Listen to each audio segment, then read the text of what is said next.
और इतने ज़्यादा भाषण पिला दिए कि शायद आप बोर हो गए हो भाषण सुनते सुनते। और आदमी जो भी है ना शुरू हो जाता है, फिर वो चुप ही होने का नाम नहीं लेता। वही जाना पड़ेगा। बच्चे भी बहुत बोर हो गए होंगे। ये मुझे जब पता चला, जब मैं कुरुक्षेत्र यूनिवर्सिटी में लेक्चरर था, लेक्चर देना तो बहुत आसान है, लेकिन लेक्चर सुनना और भी ज़्यादा मुश्किल की बात है। पहले मैं 7 साल कुरुक्षेत्र यूनिवर्सिटी में लेक्चरर रहा, और उसके बाद इधर एडमिनिस्ट्रेशन में मुझे आने का मौका मिला। तो मैं माफ़ी चाहूँगा, ज़्यादा नहीं, आपसे कम बातें करूँगा और सार कर भी तो टॉपिक पे ही बातें करूँगा। सबसे पहली बात तो यह है कि जिसको हम अपना आदर्श मानते हैं, अपना गुरु मानते हैं, आराध्य मानते हैं, भगवान वाल्मीकि जी, उनके हाथ में कलम है, तो इसका मतलब है कि शिक्षा से तो हमारा नाता जुड़ा हुआ है। और लेकिन बीच में कुछ कालखंड में हमारा गैप आ गया, और उस गैप की वजह से जो है, जो हमारे सोशल वर्कर कहते हैं, एजुकेशनिस्ट कहते हैं, कि वो कलम हमने थोड़ी सी उल्टी पकड़ ली, और हमने कलम की जगह हमारा जो निशान है झाड़ू के नाम से जो है हमारी कौम की एक निशानी पड़ गई।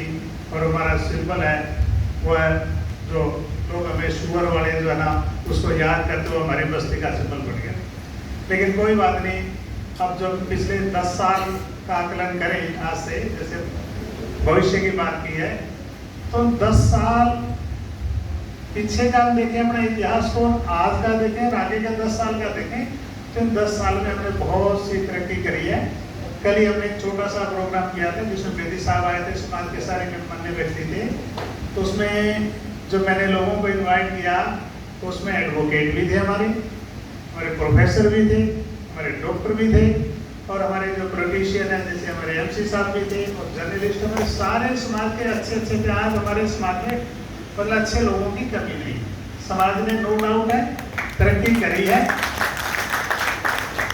और वो तरक्की का रास्ता जो है एक ही चीज से निकलता है, वो एजुकेशन से। और जब हम एजुकेशन की बात करते हैं तो उसमें एम्प्लॉयमेंट भी आ जाती है, और एक सुनहरी भविष्य, उज्जवल भविष्य उस एजुकेशन में निकलता है। इसलिए बाबा साहब का भी पहला स्लोगन है कि शिक्षित बनाओ।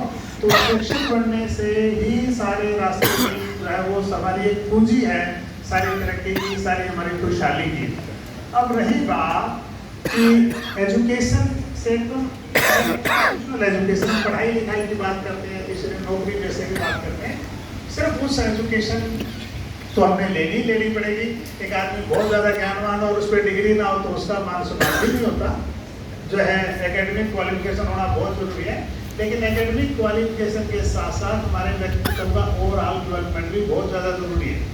यदि आदमी बहुत पढ़े लिखे और 4 शब्द ही ना बोल सके, उसका एक्सपोजर ही ना हो, तब भी बात नहीं। आज जैसे हम IAS के इंटरव्यू की बात कर रहे हैं, कि जैसे रिटर्न में एग्जाम भी देख रहे हैं और साथ में इंटरव्यू की बात कर रहे हैं, तो इंटरव्यू में लगभग सारे शेड्यूल कास्ट के नंबर कम आते हैं या दिया जाते हैं, वो देखा अलग इशू है। लेकिन हम ये मान सकते हैं कि कुछ उसमें एट्रोसिटी हो सकती है और कुछ नहीं ज़्यादा भी हो सकती है, लेकिन कुछ उसमें हमारी भी कमी है, और उस हमारी कमी को हमें दूर करना पड़ेगा। कि रिटर्न में हमारा बच्चा जो है रट्टा फट्टा मार के ज़्यादा नंबर ले सकता है, लेकिन जब उसके एक्सपोजर की बात है तो उसका एक्सपोजर उतना ज़्यादा नहीं।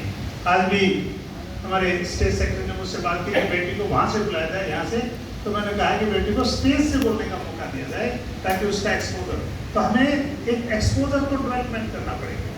जैसे अभी मेरे से पहले वक्ता ने बताया कि सरकारी स्कूल भी बहुत अच्छे हैं, लेकिन हमें सरकारी स्कूल के साथ साथ इतनी अच्छी एकेडमिक इंस्टीट्यूशन है, उनमें भी अपने बच्चों को दूसरों को आगे भेजना पड़ेगा।